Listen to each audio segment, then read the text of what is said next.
This podcast is brought to you by Penji. Penji is a creative subscription service that gives you access to pre-vetted, agency-trained creatives from all over the world. From graphic design to illustrations to social media management and web development, it's all included for one monthly price. It's time to say goodbye to the hassle of searching for top-notch creative talent. With Penji, you get quality and consistency delivered right to your inbox every day. Carefully crafted for you by humans, so meet your new creative team today. Head over to penji.co for more and enter the coupon code located within the podcast show notes. Alrighty, hello everyone. Thank you so much for joining me. Thank you so much for joining me, Melina. I really appreciate it. Yeah, excited to be here. Beautiful. For all those who don't know, this is the Fully Managed podcast. We're going to get right into it today with a game. So, Melina, I thought this was a perfect game for you. I kind of created it around you because I thought this would be fun for you. Whoa, so amazing. Creating games are my favorite part of the podcast, so don't tell anyone else about that. No, they're all going to hear it. Okay, so this game is called In This Economy.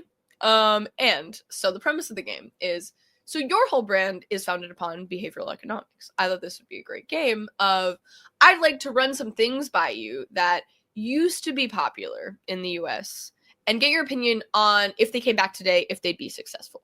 Does that sound fun? Yes. Let's try Okay, beautiful. Okay. If you don't know what any of these are, it's okay too. I think some of them are like things that just popped into my head. Obscure. All right, cool. Okay. Moon shoes. Oh my gosh. I remember moon shoes from, so whether or not it's in like economy or otherwise, I guess though it's because when I was a kid, I feel like we were told moon shoes must cost, $500 a pair or something. They were probably $30. But we definitely, I never got them. I can say concretely my children would love moon shoes, and I bet the whole world would as well. So moon shoes for the win. Like, bring them back. The kids would want them. Heck yeah. I think my parents told me that they were dangerous and that I couldn't have them because I'd break something, which is maybe fair, probably but true. Also, but in a world of the Heelys or and all those things that are out now, like I feel like it's better that you have a cradle around your whole foot with that the shoe is inside. But yeah, my 3-year-old, he is not rambunctious, but he tends to break bones, and so he wouldn't be able to have them for sure. So we let the older kids have them. Speaking of Heelys, I had a friend that cartoon style slipped in their cafeteria and cracked their head open because of Heelys. It's funny because I know her now and she's alive, but it's kind of scary actually. It is not acceptable. That's I am the very over. Yep, I'm a very overprotective parent as that comes anyway. So my children will live in bubbles, but I know that other children would like moon shoes. the marketer in you is like, yeah, be good. Yeah. Okay, Blockbuster. Not technically a product, but yeah, no, but so. Now that streaming is a thing, we clearly don't have Blockbuster in the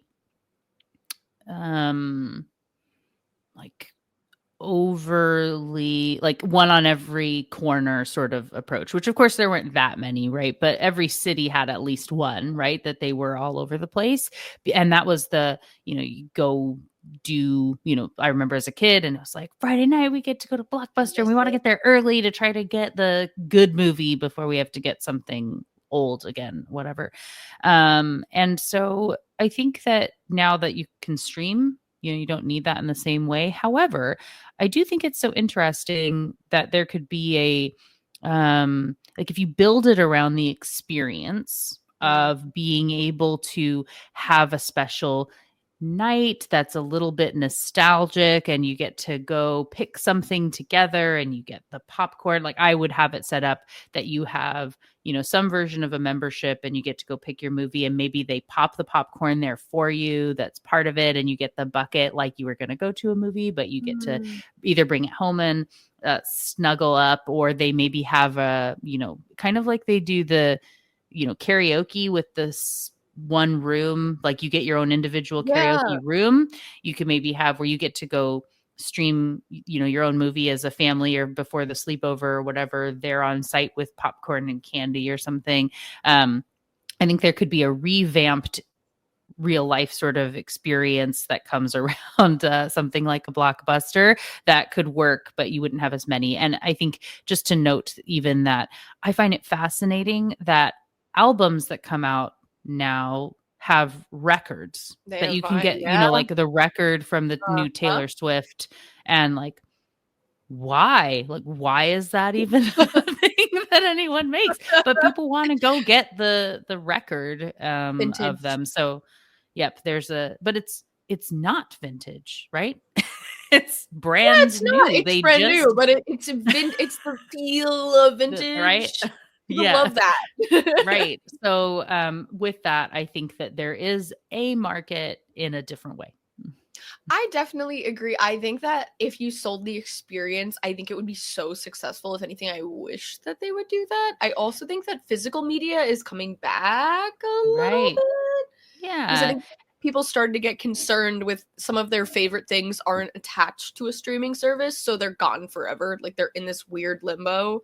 And I think that people are starting to be concerned with that because there's some shows that from when I was a kid, and I was not a kid that long ago, that are not available anywhere. Like I can't find them anywhere because they're in like this weird domain space that I don't understand the legality of it, but I can't get my favorite things and I'm upset about it. Not okay. Yeah, exactly. I just think that would be selling the experience. I think would be so wonderful. People love that vintage feeling, even though Blockbuster was around like less than 10 years ago.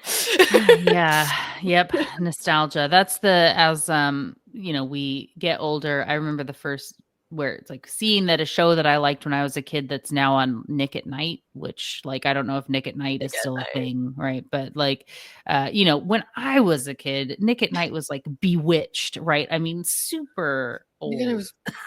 Stuff. And so, to see that Sabrina the Teenage Witch was on that 10 years ago, you go, wait, what? Like, that's not okay. I know. To see that they made another Sabrina the Teenage Witch. Not cool. They rebooted it. Not cool at all. I hate when they do that. Like I did not grow up in the 60s or 70s, but I'm mad that they're doing the Beatles thing. Because I listened to the Beatles thing. Who's ruining the Beatles?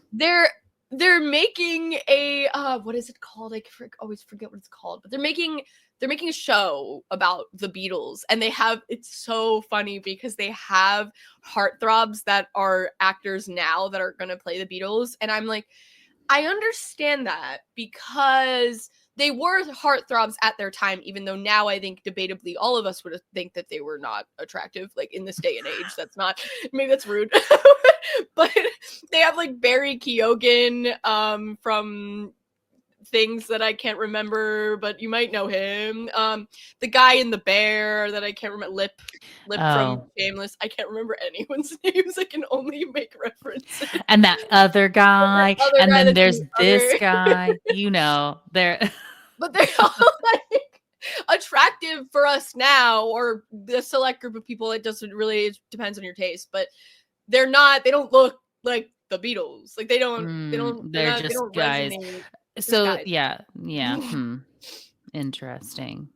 Yeah, but I don't love that because I grew up with the Beatles, even though I didn't grow up like them actively touring, because two of them I think were dead by the time I was listening to the Beatles. But it was a nostalgic thing for me to like listen to them now. It's nostalgic because I listened to them as a kid because it was around in the house because my parents listened to them at the time that they were actually a band. And it's I'm upset because maybe I should not be upset and gatekeepy, but I think that when things become popular in the mainstream that used to be nostalgic, it's almost like beating it to a pulp in the marketing world. Right. Yeah, for sure. And I will say, like, kindred spirits in the Beatles world. It feels weird to like pick up and turn my laptop around to show the thing, but like, so I have though. Let's see if we see him. Yes. Okay, so that is Lego of Paul McCartney. It's a Lego, yes. And so I got to build it, the Lego there. And you could pick which of the cover, like you can do, John, Paul, George, or Ringo if you want. And technically you can take it apart and build the next one if you want, but like, come on, I'm not taking that apart. But Paul is definitely my favorite of the Beatles, and I have seen him in concert. And I'm a big Beatles fan. So well, maybe you I'm might with like you. the Or maybe they'll ruin it, right? It's like the reboot of Harry Maybe. Potter that's happening already. Like, how are you redoing Harry Potter already? I know. I do. Reboots sometimes make me happy if I wasn't fulfilled with them in the first place, if that No, makes but sense. it's like But bow on it, right? It was so perfect. if it You was can't perfect, don't ruin it. leave it. You don't need to, you can stop. Agreed.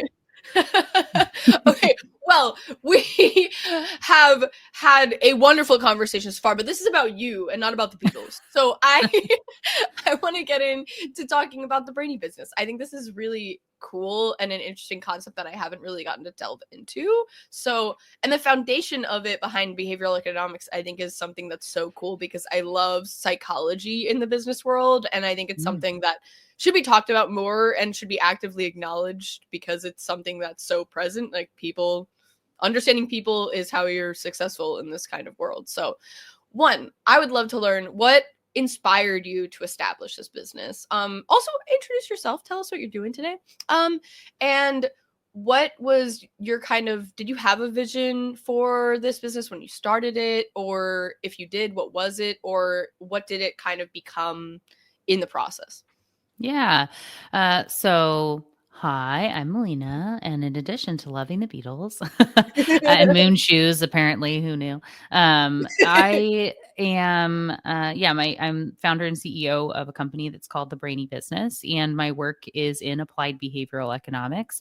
Before starting the company and getting my master's in behavioral economics, my undergrad's in marketing. And I worked in marketing and brand strategy for quite some time before I found the field of behavioral economics and behavioral science. And when I did my undergrad, there was, like one section of one book in one class, like this little tiny sliver of buying psychology, like why people do the things they do, why they buy the things they buy. And I thought it was just the coolest thing ever. I was fascinated by it. And I had never really considered getting, further education at that point. I was, first generation college as it was for my undergrad in my family. But I was like, I'm going to go get a master's in this. This is awesome. So cool.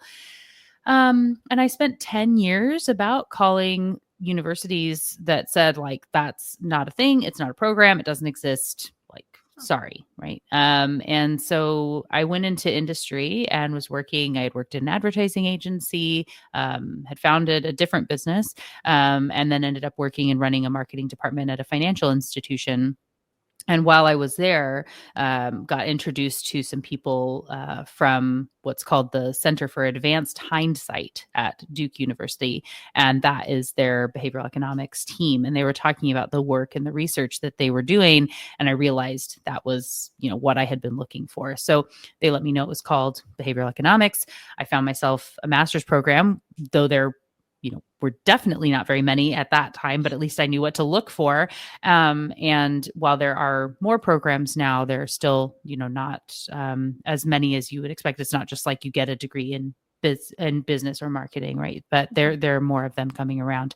But as I was in that program, I knew I was early in the field because obviously I spent 10 years looking for it. But on the academic side, there was a lot that was established in research and things, but on that applied side of like how you use this in business, stuff that was so obvious to me about how it applies to internal communication with teams, into communicating with your customers, getting buy-in, having people excited, understanding loyalty and brand messaging, and ads, like just was nowhere. There was not information about this anywhere that I was looking. And so, and the work we were given through the program for research and things to read. And so I was starting a consultancy at that time anyway, full time, and met someone who had a very successful podcast through a friend. And she had said, I never ever recommend anyone start with a podcast or really do them at all because they're a lot of work. And you need to go do this thing yesterday, like go immediately. I've come to learn over the years, a lot of it is because I can make those academic concepts feel very like tangible, applicable, like you get how you would use it for people. And so I rebranded my whole company and started the Brainy Business podcast in July of 2018 with the first 3 episodes and went weekly from there. And as far as then the vision of what I had for it. So my company at that point, it's like, I'll just do freelance marketing, as a thing, I can just do that sort of traditional marketing agency sort of work. And I figured though, as I was like layering in the behavioral stuff, I that was kind of going to be secondary, at first. And I figured, it was a really hard, sales pitch, like to go in and be like, something new, hey, people are right, unfamiliar there's with this their- thing, it's called behavioral economics. You've never heard of it, but it's super important and you should hire someone to do that for you. And that person should be me, right? Like that sucks. That's no fun. That's scary. Yeah. So I figured in starting the podcast, was things that I thought were interesting, where it's like, I'm going to do a whole episode about loss aversion or about scarcity or social proof and explain how they really work and why they matter, like the top 5 wording mistakes businesses make and why lead magnets matter when you consider, how the brain really works. And that as people are thinking about hiring me for that sort of work can say, oh yeah, I've got episodes if you want to learn more, like that. It would be like a warm lead generator, that I kind of saw that as, for like local little networking things that I would go to sort of deal, is that I figured people would get it because I would send it to them. And that was very much what I expected the world to be. And very quickly, we started having downloads all over the world. We have downloads in over 170 countries. We're at almost 1.5 million downloads of the show now. People just find it and reach out and use it. And so as far as what I expected it to be, no, it was way bigger and amazing from that. But and so I'm very, honored and blessed that it's turned into what it is. And that's turned into, writing 3 books and doing a TEDx and teaching at Texas A&M University about behavioral science and doing consulting for global brands around the world and trainings. It's pretty awesome. That is such an incredible experience. I love that it's all around like an educational pursuit of something that you really enjoyed. I think that's so unbelievably wonderful. I tell literally anyone that will listen that I would go to school forever if I had the ability to. And this is like the perfect place to do that and do it for free. Talking to people every day and being able to do this podcast is such a blessing in a similar way that I feel like you believe it is, in the idea that I get to learn every day from doing this and other people get something out of it. And I think that knowledge should be free and available for everyone, especially if it's helpful, which I think it always is. So I think it's so wonderful that this is the foundation of what you do. I think it's something that I haven't seen before, and it's also something that you're giving back, as well as doing something that you're really interested in. So I just think this is incredible. Yeah, thank you. Yeah, it is. I agree in being able to just learn new things all the time, right? And I have a good excuse in the podcast to be like forced to keep reading and doing things, right? So it's easy to say, oh, I don't have the time. Like, oh, everybody has the stacks of books, that you want to read, or the papers and articles. And I still have plenty that I haven't gotten to. Don't you worry. Right. But when, it's like, hey, I'm talking to that author about their book tomorrow, or I have to I'm talking to this academic researcher about their new study. Like, need to make sure I've read it, right? Mhm. And that I'm ready to have that conversation. And where people like, then I get pitched, the transition that happened with the show of where actually I never planned to have guests ever, but then around 80 episodes in, that shift, sort of happened, and I started to incorporate them. And now that's the bulk of what the show is interviews. But that process of people pitching me, like, from big publishing houses or like amazing people in their work, and you're like, yeah, I want to talk to you. How cool is that? Right. And not having to go find, but, books just appear for me, which is super cool. And I get to read them, months before they actually come out to the world, which is super cool too. It must be wonderful to be able to gain that much knowledge, and it's just kind of being thrown at you. Like, you get to talk to such wonderfully educated people, some very niche things that maybe you've never explored before, and you get to talk to like an expert on that thing. I think that's so cool. Yeah, agreed. It is super awesome. And like, I know if anybody's talking about motivation science, like, hey, I know a researcher that does that. Like, let's talk about that. And I can connect you to them. I also love connecting people that, it's a good reciprocity principle that comes from behavioral science, right? Of always giving first and knowing it's going to come back. And like you were saying, and what you do here with the show, of being able to give that knowledge out to people, to help, use your platform to showcase other people's work and to shout it out on social media, whatever it is that you're doing, giving first and knowing that it comes back in the world. So no, I definitely agree. I think it's something that is like, I feel like not everyone gets the opportunity to be able to do that, especially on such a grand scale, like to be able to not only learn every day, but also be able to share knowledge every day is something that's so incredible. I feel like you're usually in one position or the other most of the time, but to be able to do both is something that's so cool. And podcasting is something that can be so accessible now with how popular it is. And I think that that is such a great medium to be able to showcase that. Yeah, for sure. And it's cool having evergreen content too. So people still find and listen to actively everything in the back catalog. And we, next month, episode 500 comes out of the Brainy Business podcast. Thank you. So and there's a lot in there, but knowing that, we get thousands of downloads a day of people going in and finding past content of something I talked about 6 years ago, like, that's cool. So having decided to have guests at some point, what made you switch? Like, was it someone that you were really excited to talk to and they just convinced you that maybe this is a good idea? Or maybe did you get bored of talking to yourself?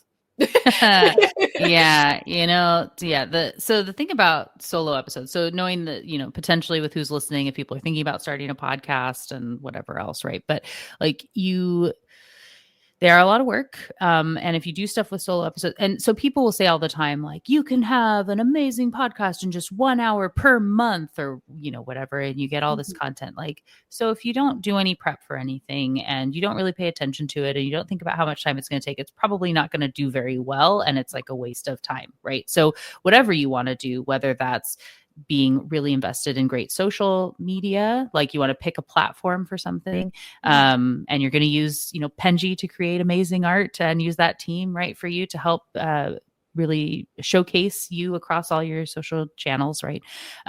You can go through that and just pick something and really dedicate the time to it. So when I did first start the podcast, I said, no matter what, I'm spending a year and it will be weekly. I will never miss. And I'm going to commit to this thing. And then I get to decide if it was worth it or not, if it's bringing enough into my business.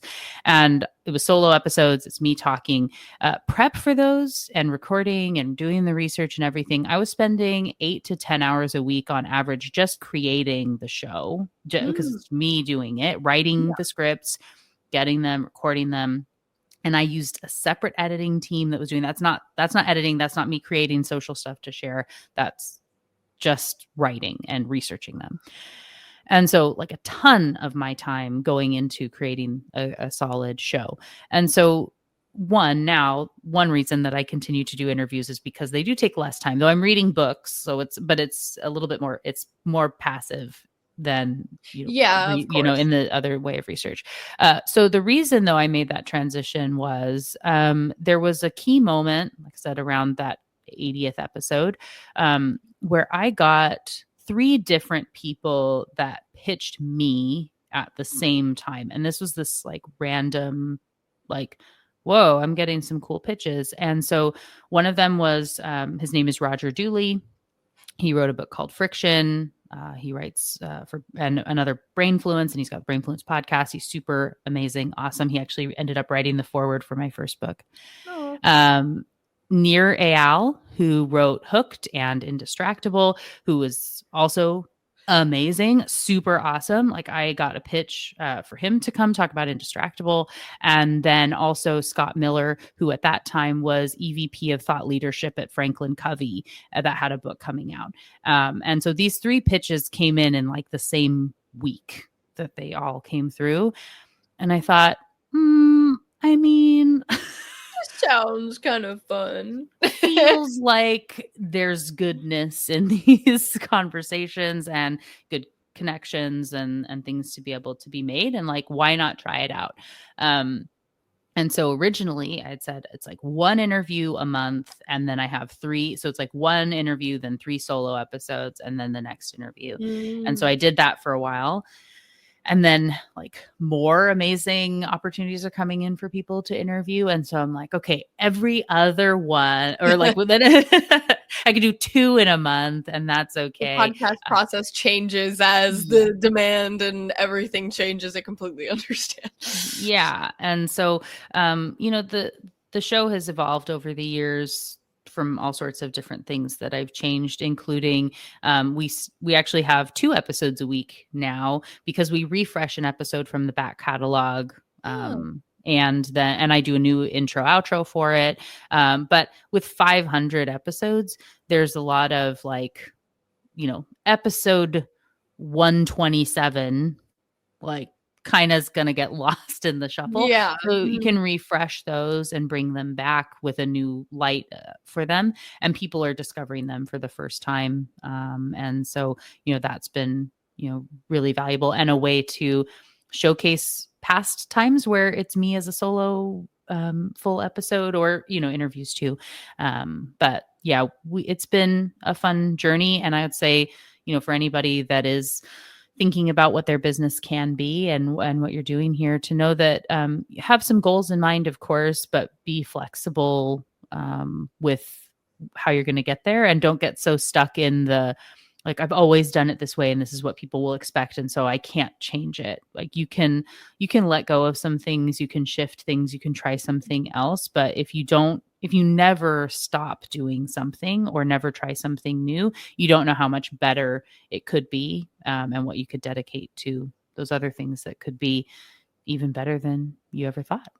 Yeah, no, I definitely agree. I can 100% resonate with that exact concept, because we have changed around our podcast many times, like realizing for demand, or that we were maybe doing way too much, or that it was or our content calendar just didn't make sense for the time. And I think that it is something that you have to adjust to realize like what's the best fit, and it's a constant adjustment. Even if you think that it works out for a really long time, maybe at some point it doesn't, or you want to experiment. And I think that people shouldn't be afraid of doing that, because they might make someone angry or upset or whatever, because I mean, it's your job. You're forming that to make you happy as well as your guests happy, but you have to consider that you don't want to get burned out from maybe doing too many episodes, or that your expectation on yourself is something that's too hard to deliver. And I think that especially in the agency world that I work in and navigate with so many people, I think that people are really susceptible to burnout, maybe even more than like the regular corporate business world, because they don't have a set schedule. They just kind of push themselves to work as much as they can, because the work is never over. And I think that's something that's really difficult to fall into. Well, and I mean, in that entrepreneurship or small business space, which I'm, guessing is a lot of who uses Penji as you go through that, right? Like you have also that there are just so many options of what you can do in a business these days, right? And so there are so many social platforms that you feel like you have to be on because everyone else is there. And when they pop up, it's easy to say, well, we have to do that thing. And it's easy, our brains are wired to be able to see that optimism bias of what could be. And we get, your brain is getting like chemicals that it likes when you can see into the future of the dream of like, when oh my gosh, I can't. This is the point that they can't even remember what they were called when they popped up now. But there was so now I guess would be Threads I can use because that's one I can remember the name of, right? But there was another one that was a community thing that came up before that was like the thing that's going to change the whole world. It was called like Campfire or something along I those think lines. I kind of vaguely know what you're talking about. I'm really bad with new social media. Right. I think I'm actually scared for myself that I'm becoming like I know it's so welcome to the oldies club here.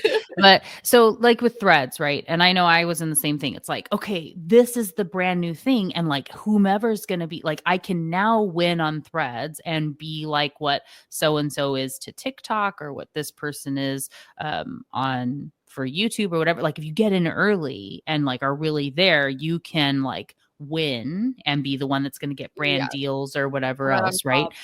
Mm-hmm. But I can't also let go of all these other things that I'm doing. And it's easy to just, kind of productively procrastinate on everything and never make enough progress. And there are so many like plates spinning, fires burning, whatever you want to say in small business. And you have to wear so many different hats of like the accounting side of things, and you're also having to be doing forecasting, and you're having to be an expert in R&D if you're selling product, and like social engagement, and my goodness, like and sales and right, all the things.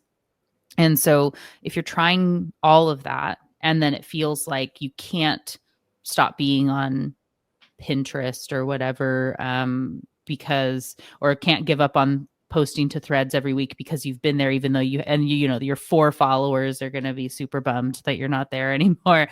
Even if it's, sometimes 1,000 people that are there, if you have 1,000 in a bunch of spots and nobody's really engaging, you could really find one channel that resonates and focus better attention there by letting go of some stuff. It frees you up to do some amazing things, and just don't worry about you tried something, it didn't work.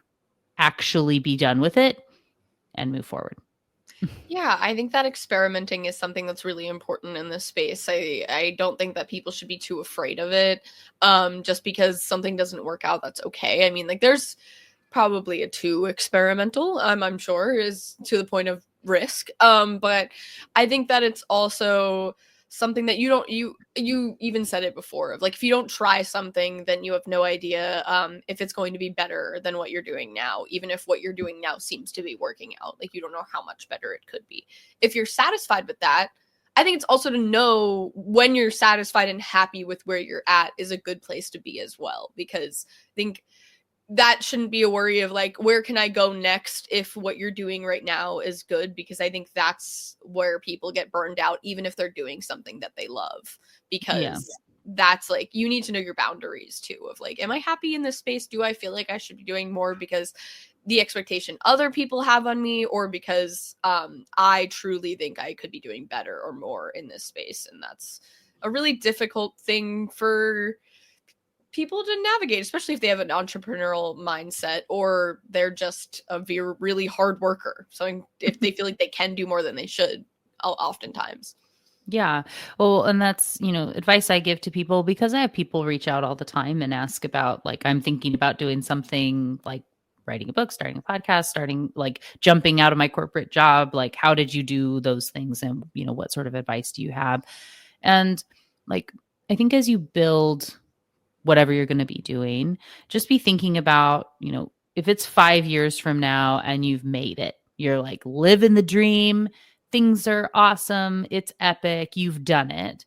What does that look like for you? What are your days like? Are you working 7 days a week? Are you working into the night? Are you working, maybe it's 7 days a week, but you only work 4 hours a day, or maybe you can work remotely and be from anywhere. Do you have a team of people that you're managing, or do you not? Are you just making enough to pay bills and travel, or like what is this thing that you're trying to do? And is your time spent having calls with people where you're working one-on-one? Are you leading group stuff? Are you doing work behind the scenes?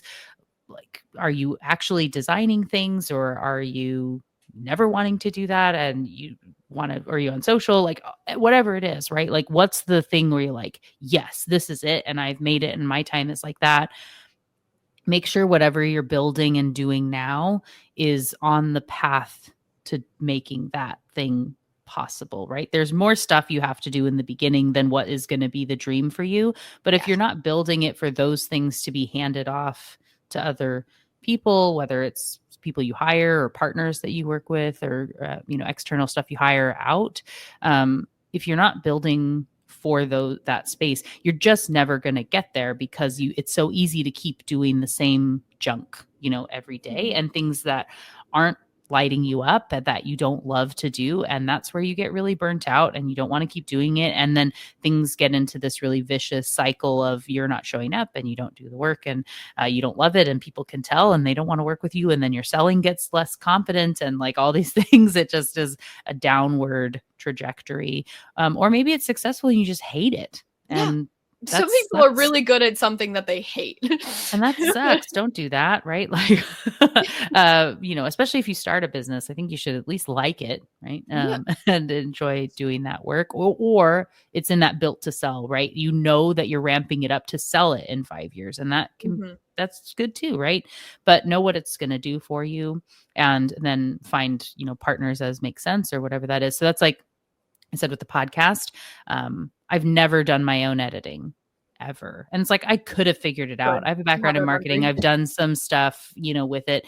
But when I was talking to other people with podcasts and things before I started it, and they would say, it's like, how long do you spend on the show? And they would say similar. It's like 6, 8, 10, 12 hours on creating the content. And they would say an equal amount of time. It was like, and then I spend 6, 8, 10, 12 hours editing my own thing, because I'm not really sure. I'm not an expert in this. And even then the editing quality wasn't great. And someone I was talking to once that told me that she spent 24 hours on a single episode because there was something she couldn't figure out and she was trying to do. And I said, well, that's a hard pass, right? Like and it's not that, you have to pay to have a good editor or whatever, but it's not as expensive as you would think. And if it's an investment in, the business, and in my case, the podcast was really top of the funnel, it was worth having. And let me tell you, bad audio quality is not a good growth trajectory for a podcast. Yeah, people like the quality. They're definitely, there's only so much you can edit. Yeah, you don't have to invest in everything, but there are some things that it's worth doing, like buying the microphone. But like I've had the same microphone the whole time, and it's less than $100, right? And I've used it for 5 years. So, and people compliment my audio quality all the time. So you have great audio quality. Thank you. It's fantastic audio quality. It's amazing. You do great ASMR. Yes. Ooh, I won't though. You should have an I can't ASMR even pretend. episode. Well, I could have and it's like behavioral economics and behavioral science of ASMR. Like, why does anyone like this? Maybe that'll be a new episode. Credit for that. You should just do it. I think I would love to watch it. Love it. All right, we'll put it in the queue. It'll happen. I'll write a research paper about it and prepare it for you in advance, and then we can. Amazing. That sounds great. Let's do it. Well, we're grossly over time, but in like the best way ever. Of that, this went by so fast that I just realized that we were. But I do so much appreciate this. I thought this was so fun, and it was such a new topic that I got to talk about, which is my favorite thing to do ever, because I love learning. So thank you so much for talking about it. And I apologize that we kind of more talked about podcasting than maybe the the whole conglomerate of your company, but I also think that was really exciting.